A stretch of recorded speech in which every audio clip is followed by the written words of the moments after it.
¿Qué tal amigos? ¿Cómo están? Una vez más en nuestro podcast Imagen y Café. Desde adentro hacia afuera. Y hoy con un invitado de lujo, ¿verdad, Douglas? Que en realidad para nosotros es importante traer personajes que puedan agregar valor a todo lo que nosotros hacemos, que sea de interés de ustedes, pero sobre todo que deje una enseñanza. Así que le damos la más cordial bienvenida a José Antonio Pérez. Así que, ¿verdad, Douglas? Sí, estamos muy contentos porque José Antonio pues, es un multitasker.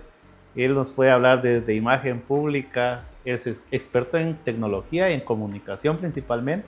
Así es. Pero también nos va a hablar un poco de storyteller y de cómo expresarnos sin las palabras, como lo mencionábamos, más allá de las palabras, algunas técnicas novedosas. Qué bonito. Así que bienvenido a Imagen y Café, esta es tu casa.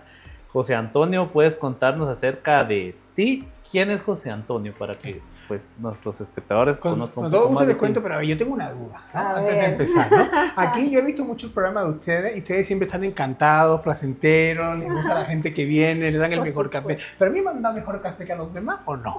Díganme la verdad. ¿Este es más rico de aquí de Guatemala o no? Bueno, nosotros tenemos un gran café que de verdad pues ha estado impulsado a nivel internacional. Tenemos muy buena región y nos caracterizamos definitivamente por tener el mejor café del mundo. Bueno, pues ya no me quedo yo con la espinita de que a mí me han dado mejor café que todos los que han pasado por aquí, ¿no? Así Eso de entrada. Así es.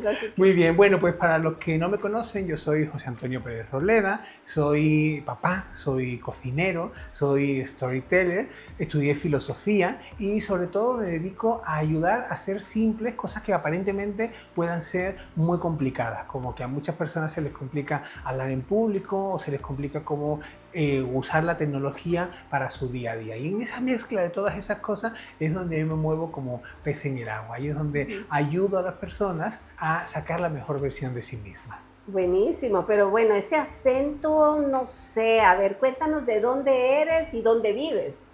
Bueno, actualmente yo vivo en México, pero ahora nota por mi acento que yo no soy de aquí, ¿verdad?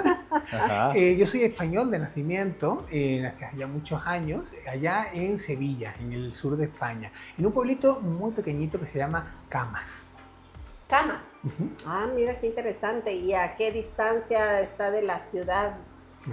El Camas está a unos 5 minutos de Sevilla, está muy cerca. Ahí los cameros siempre decimos que estamos más cerca del centro de Sevilla que la gente que vive en la propia ciudad, ¿no? Pero bueno, esas son cosas de los que vivimos en la periferia, ¿verdad? ¿Y hace cuánto que ya no vives en España? 16 años. Este año cumplo 17 años de haber emigrado, desde 2008. ¿Y qué te motivó? Fue una cuestión principalmente laboral. Yo fui de los exiliados económicos de 2008 y bueno, pues llegué a México, que es tierra de oportunidades, y allí me establecí y estaba desarrollando mi carrera laboral y mi carrera educativa. Qué bien. ¿Tenías algún conocido? ¿Cómo fue esa aventura? ¿Por qué México? Bueno, yo estudié filosofía y como pueden imaginarse no es una carrera multitudinaria. Claro. El último año de filosofía hubo una invasión de mexicanos en el aula. Llegaron 4. Pero claro, éramos 8, con lo cual era la tercera parte de los alumnos que había en el salón de clase. Cuando acabó la carrera, en 2006, la crisis ya se veía venir. Y a pesar de que yo tenía un trabajo en la mejor biblioteca del mundo, que es la biblioteca de mi pueblo, la biblioteca de Camas, mis amigos me decían, vente, que hay oportunidades. Y yo veía que allí los contratos no se renovaban, que era empezaba una situación difícil. Y pasó una cosa muy chistosa. Y es que cuando me fui, todo el mundo me dijo, estás loco, allá, la inseguridad, te vas muy lejos con lo que te gusta a ti las cosas de tu tierra, ¿no? Claro. Y cuando regresé al año, mis amigos no tenían trabajo, la crisis estaba en lo peor, muchos amigos habían tenido que regresar a casa de sus padres, parejas que ya vivían juntos se habían separado para ir él con su madre, ella con su padre, ¿no? Y toda esa gente que me llamó loco me dijo, qué bien lo hiciste, qué buena visión tuviste, te fuiste con unos pocos de ahorros, ¿no? Pero eso suele pasar, ¿verdad? Porque es como cuando uno sale de su zona de confort, las personas siempre vamos a tener saboteadores de sueños. Esas personas que nunca han intentado algo, pero que siempre quieren retenerlo de alguna manera a uno, ¿verdad? Y tú, pues, diste ese salto de fe que te permitió, pues, abrir una nueva brecha, un nuevo campo. Y, pues, y es bonito también y saber cómo mezclar las culturas, porque, por ejemplo, tú no ibas a llegar a México a pedir una una torta española, por ejemplo, ¿verdad? Entonces había que acostumbrarse al picante. ¿Cómo fue para ti esa incorporación a la cultura, a las personas, al diálogo como tal, ¿verdad? Mira, sobre eso que estabas diciendo, a mí, yo soy un optimista natural. A mí siempre pienso que las personas son buenas, siempre creo en el ser humano. Okay. Yo no creo que los demás te estén escamoteando tus sueños. Pienso que quieren lo mejor para ti, pero hay personas que su visión es muy cortita, muy pequeña, no han salido de un entorno y esas personas creen que lo mejor para ti está dentro de lo que ellos quieren para ti. Y claro, pues cuando te sales del círculo se asustan ellos y te asustan a ti, ¿no? Eso mismo pasa cuando llega a México, porque es un contraste no absoluto, son culturas relativamente parecidas, pero sí en las comidas, ¿no? Claro. Mira, con respecto al picante, muy pronto cuando llegué me tocó escribir un libro sobre chiles y yo me acuerdo que comenzaba así: todos los mexicanos mienten. ¿Por qué? Porque cuando un mexicano te dice no pica, quiere decir pica. Cuando un mexicano te dice un poquito, quiere decir mucho. Vas a llorar, ¿no? Y cuando un mexicano te dice pica mucho, ni te acerques, ¿no? No, la realidad es que cuando empiezas a comer picante, no vamos a decir chiles para que nuestros amigos mexicanos no se rían. No se sientan también. Cuando empiezas a comer picante, lo que ocurre es que tardas aproximadamente 2 años en que tu lengua se acostumbre al picor. Una vez que se acostumbra, lo que ocurre es que el chile son enormes potenciadores del sabor y ya no hay vuelta atrás. Una vez que descubres un chipotle ahumado, una vez que descubres un pescado con un chile verde, una vez que descubres incluso el habanero, ya no puedes volver a comer una cosa sin echarle un poquito de chile o por lo menos infusionar con alguna guindilla, si me ven en España, o con algún chile, el aceite en el que luego vas a cocinar, porque eso va a hacer que todos los demás sabores exploten. Entonces, fue duro, no te voy a mentir, fueron 2 años de adaptarte, de entender, y una vez que te adaptas, para mí la gastronomía mexicana es una cosa maravillosa. ¿Y qué te parece la gastronomía guatemalteca? Me parece deliciosa, es una de las cosas, después de la mexicana y de la española, por supuesto. Sí, porque ahorita que estás acá, me imagino que pues has ampliado ahí también todo el conocimiento. ¿O cada cuánto vienes acá a Guatemala? Vengo bastante seguido, tengo la suerte de que vengo hasta 2, 3 veces al año. Y me gustaría decir que conozco mucha de la gastronomía de acá, muchas cosas. Sin embargo, uno viene tan poquitos días y viene a lugares tan escogidos que te puedo decir mejor el menú del aeropuerto o de ciertos centros comerciales donde uno come un sándwich de paso que esos platillos tradicionales que te comento. Ahora, eso sí, donde haya unos buenos chuchitos, a mí no me comen otra cosa, ¿verdad? Bueno, es bueno saber para la próxima. Vamos a tener chuchitos. Y churritos, por favor, que soy adicto. Me he vuelto adicto a los churros. Ni siquiera las champurradas, los churros. Los churros. Con café. Así remojadito, ¿verdad? Porque esa es la costumbre aquí, ¿verdad? Hay que mojarlo con el cafecito. Claro. ¿Y qué comida te gusta más de acá de Guatemala? ¿Qué has probado que digas tú? Esto es... Te decía que he probado muy poquitas cosas, por desgracia, pero sin duda te diría los chuchitos y los churros. Son mi hit así. Ok. Sí, porque nosotros realmente tenemos una diversidad, depende del área, porque, por ejemplo, si nos vamos a Occidente, ahí hay ciertas comidas que evocan, ¿verdad?, los sabores, como los tamales de arroz, ¿verdad? Esos son muy típicos de Quetzaltenango. Pero si nos vamos a Cobán, por ejemplo, no puedes ir sin comer un caquic. Claro. Y así sucesivamente. También lleva picante. Que lleva picante. Lleva nosotros también tenemos como mucha influencia de mexicana, ¿verdad? Y que se van haciendo como esas mezclas de sabores. ¿Verdad que dice que Quetzaltenango, en esa zona, hay una cantidad de jamones que están, no te voy a decir a la altura de los de España, porque bueno, uno tiene su preferencia, ¿no? Pero casi abajito, ¿eh? O sea, no te creas que ahí en una cata ciega le compiten, ¿eh? Sí, mencionaba Sevilla, yo pensaba en los jamones precisamente. ¿Ah, sí? Cuando mencionaste de dónde venías. Se me vino a la mente el jamón serrano. Tú viste la pierna así para hacer, para rodajearla, ¿verdad? Hacer un carpaccio. Pues qué bien. Sí, realmente Xela tiene, bueno, las checas de Xela y así. Podríamos estar hablando del arte culinario, pero ya nos estamos desviando un poquito del tema. Háblanos un poquito más sobre esas otras áreas, ¿verdad? Que te apasionan y que puedas compartir con la sociedad, como hablar en público, como el storytelling. Bueno, yo desde hace algunos años estoy trabajando todo el tema de storytelling porque siento que las personas necesitan ayuda para poder explicar lo que llevan dentro. Y además pasa una cosa muy interesante. Decía Galeano que las personas no están hechas de células, sino que están hechas de palabras.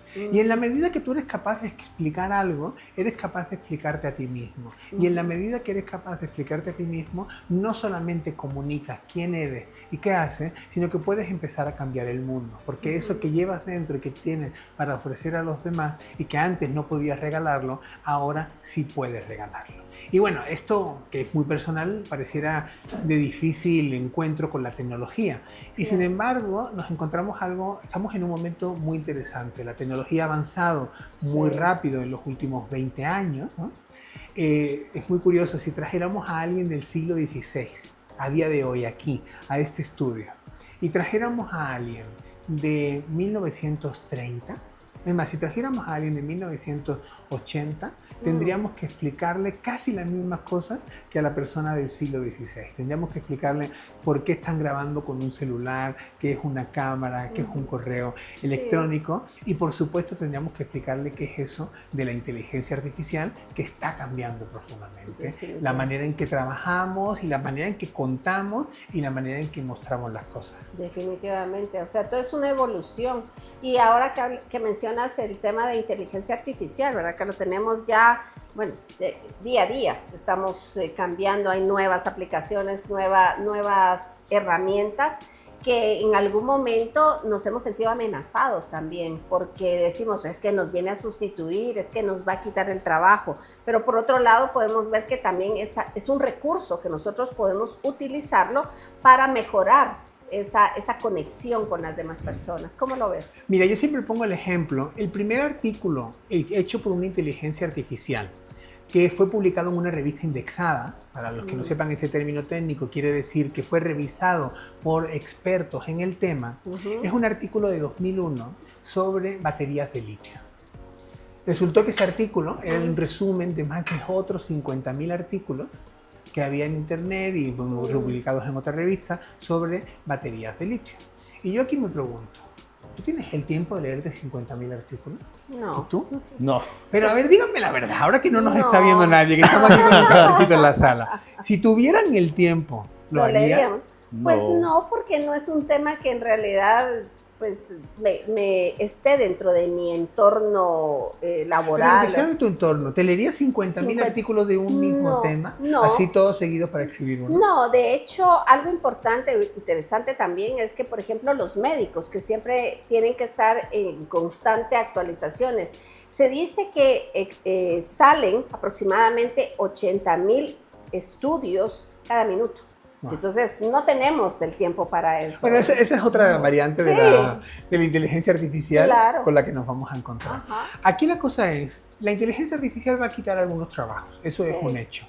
Pero yo siempre digo, qué suerte, porque son trabajos que la mayoría de la gente no quisiera hacer. Son mecánicos, repetitivos, aburridos, son trabajos que qué bueno que no tenga que hacer un ser humano.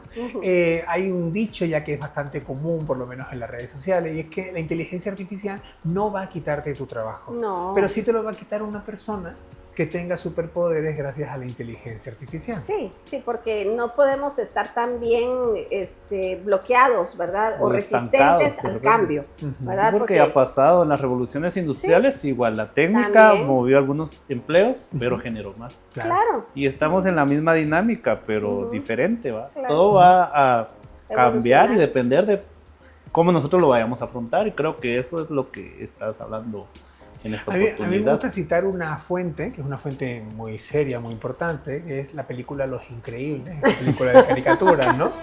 Donde el villano, no me acuerdo si es la primera o segunda parte, quiere que todos sean superhéroes. Con un concepto muy sencillo, si todos son super, nadie es super.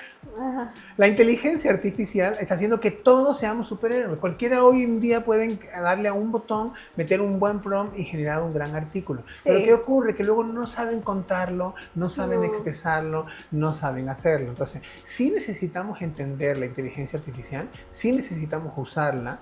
Sin embargo, lo que nos va a salvar no es la inteligencia artificial. Lo que nos va a salvar es lo que nos hace humanos. Déjenme que les cuente una cosa. En el futuro vamos a ir al espacio. eso ya es casi un hecho, ¿no? De hecho, ya se está dando. Se están planeando viajes a Marte. Marte son 18 meses, ¿no? Bueno, eso es un tiempo relativamente cercano. Pero cuando queramos ir a otras galaxias, estamos hablando de tiempos de 2000 años, 3000 años, 4000 años. Entonces ya se están planteando dilemas éticos los autores de ciencia ficción. Uno de ellos es, si llevamos en lugar de personas embriones congelados y cuando lleguen son criados y educados por robots, ¿siguen siendo humanos? Un humano que nunca tuvo un contacto con otro humano, ¿sigue siendo humano? Es Se va a relativo, adaptar, es yo relativo creo que porque... sí, se adapta al Por ejemplo, al si vamos entorno. al Génesis, por ejemplo, estos humanos Sí. no tuvieron contacto con otros humanos hasta que se creó su segundo Bueno, si nos humano. vamos al Génesis, Por tuvieron ejemplo, contacto con ¿verdad? Dios, ya es otra Ajá. cosa, ¿no? Entonces, A te lo digo, mejor o tenemos sea, que mandar a Dios a Marte es para que ahí sí sea humano. relativo, ¿verdad? Sí. Pero sí Sí. son preguntas bastante complejas que sí vale la pena Analizarlas, ¿verdad? analizarlas, Sí. La discutirlas. cosa es que la inteligencia artificial va a hacer muchos trabajos, va a hacer va a avanzar mucho la técnica, pero lo que nos hace humanos es lo que nos va a hacer diferentes. Aquello que nos hace humanos, que nos hace únicos, la manera en que conectamos, la manera en que nos expresamos, la manera en que nos acercamos a otros, es lo que nos va a permitir precisamente el cambiar el mundo y hacer mejores seres humanos. Y la máquina ya que haga todo ese trabajo aburrido, ¿no? Sí, Mira, por yo siempre pongo supuesto. este ejemplo. Digo que cuando esté en un hospital muriéndome, Ajá. quiero que haya una persona dándome la mano. Sí. La IA sí. que se encargue de darme la medicina exacta que necesito, Claro, ¿no? Pero quiero otra sentir persona. esa conexión, ¿verdad? Y eso es lo que se está perdiendo en algunos casos. De hecho, McDonald's, yo estaba viendo que ya tiene el primer restaurante Sin personal. sin personal, que ya todo es automatizado, ¿verdad? Entonces ya se perdió esa Y conexión. es que no tenemos que olvidar que la inteligencia artificial es una herramienta que debemos de aprender a utilizar. Claro, O sea, no nos pero va que a no nos susti- utilice a nosotros. Exactamente, como tantas películas de ciencia ficción que hemos Sí. visto que se revela y pues, Sí, los sí, seres sí. humanos paramos esclavizados. Bueno, eso no va a suceder en la medida que los seres humanos seamos cada vez más humanos, ¿no? Exactamente. En la medida de que la máquina no pueda sustituir aquello que es ¿Qué es? nuestra esencia, ¿no? Sí. Aquello que es parte de nuestro trabajo o parte de lo que Ajá. hacemos. Y algo interesante, y especialmente en tu área, es que, por ejemplo, todo el tema de la conexión humana, eso no se va a perder.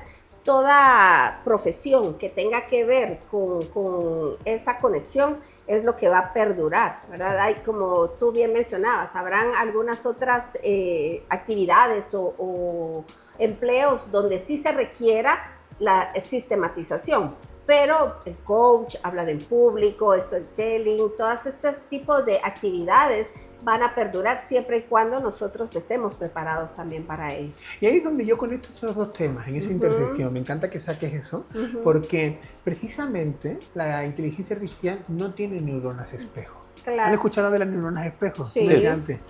Y las neuronas espejo, para los que no las conozcan, son esas neuronas que te hacen que la gente te caiga bien o te caiga mal. Sí.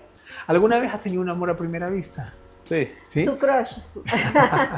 Si alguna vez les ha pasado lo contrario, que de repente a alguien les ha caído mal, resulta que es precisamente por eso. Ajá. Porque las neuronas espejo dan hasta el 70% de la comunicación que uno tiene, que es Wow. la comunicación no verbal. No, ¿verdad? Y es decir, que cuando tú estás contando algo, el 70% es cómo estás parado, cómo mueves las manos, cómo te sientes, cómo las neuronas espejo te permiten transmitir emociones Así y es. emocionar al otro, hacerlo sentir nervioso o hacerlo sentir seguro. Sí. Y eso es el 70% de lo que la gente va a recordar. Mm, El 20% es cómo lo dices, tu tono de voz, la manera en que hablas. Y tu mensaje es solamente el 10%. Sí. Y nos centramos en escribir el texto perfecto Sí. sin darnos cuenta de que conectar. importa, la gente no va a recordar, tu único objetivo es mostrar la seguridad para que la gente te diga, mándame Sí. la información por correo, pero lo quiero ya ahorita, ¿no? sí. Lo que sea que estés contando, que estés ofreciendo. Es increíble, sí, pero es cierto, ¿verdad? Uno se enfoca más en la perfección del mensaje, lo que uno va a decir, pero en sí se olvida de esa conectividad, que viéndolo desde esta situación, pues vemos que el mayor peso está en esta área, ¿verdad? Y es donde tenemos que ponerle mayor énfasis. Y eso es lo importante de las técnicas que uno puede ir aprendiendo. Sí, se me viene a la mente un poco, perdón. muchas veces vemos una disertación y Ajá. piden copia de la presentación. Sí. Y tienen la idea de que, con tener la presentación voy a tener conocimiento, pero realmente fue la persona que supo transmitir el mensaje que estaba en Exacto. esa referencia. Así es. Y hablando de técnicas, tú nos contaste tras cámaras que tienes una técnica y pues tenemos la primicia aquí en Imagen y Café. Ay, sí, y qué te queremos alegre. dar la oportunidad que nos cuentes un poco acerca de esa técnica. Muchísimas gracias. Fíjate que justo lo que están diciendo es lo que no puede hacer la inteligencia artificial. Y eso es lo que yo estoy trabajando de potenciar. Existen muchas técnicas de oratoria que te enseñan a mover las manos. A mí me gusta poner un ejemplo. Hay un meme circulando por internet. Angela Merkel, que fue la presidenta alemana por muchos años, sí. y a la que voy a extrañar mucho, Sí. porque era la política de madera. No sabía moverse. Todos sus gestos eran estudiados. Y tiene una fotografía donde sale haciendo este gesto. Sí, ¿no? de hecho yo tengo una foto de ella porque las uñas las tiene bien cortitas, entonces sale justamente con la mano así. Haciendo esto. Y curiosamente sale con el mismo gesto, en la misma postura, en diferentes años, con diferentes Y vestidos, hasta en el mismo diferentes lugares, corte de el mismo cabello, corte, ¿no? el mismo estilo de vestimenta, o sea, es como Igualita. replicar, la verdad. Y el meme dice, los problemas del superpegamento. Necesitamos mover las manos y te enseñan a mover las manos, ¿no? Pero lo más importante es que lo que tú sabes hacer, ya lo sabes hacer. Así No es. necesitas, lo único que necesitas es vencer tus nervios. Ujú. Si tú logras vencer tus nervios para quitarte la esencia, ya estás del otro lado. La técnica que estoy desarrollando se basa en aprovechar lo mejor de tus propios gestos y sacar lo mejor de ti, enseñarte qué sí puedes mostrar, qué no puedes mostrar y sobre todo ser tu mejor versión, en lugar de estar intentando poner la famosa postura de poder, cómo se ponen las manos, ¿sí? O cómo pararte o cómo hacer, sino que más bien es desde tu propia voz interior, desde cómo la voz coloca el cuerpo para empezar a mostrarte ante el otro como con el mensaje con el que tú quieres transmitir. Qué bonito, qué interesante. Sí, muy interesante. Porque estamos hablando de la autenticidad, Uh-huh. ¿sí? No, muchas veces suele pasar que las personas cuando están en un curso de hablar en público tienen un referente y quieren modelar.